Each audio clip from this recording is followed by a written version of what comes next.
Bayad Dhansura highway પર ટ્રકમાં ભીષણ આગ લાગવાની ઘટના સામે આવી છે। આપને જણાવી દઈએ, એક મોટા સમાચાર છે, બ્રેકિંગ ન્યૂઝ છે।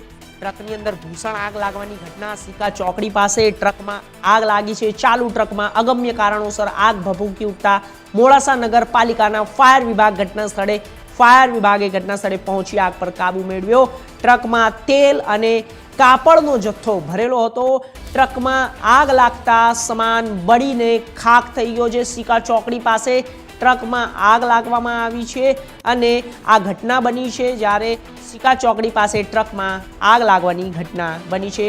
બ્રેકિંગ ન્યૂઝ આપને આપી દઈએ, મોટા સમાચાર છે કે ચાલુ ટ્રકમાં અગમ્ય કારણોસર આગ ભભૂકી ઉઠી। આગની અંદર જો વાત કરવામાં આવે તો ટ્રકની અંદર જે આગ લાગી છે તેની અંદર કાપડ અને તેલ હોવાનું સામે આવ્યું છે। તેનાથી આગ વધુ ફેલાઈ હતી અને મોડાસા નગરપાલિકાના ફાયર વિભાગ ઘટના સ્થળે પહોંચી ગયા છે।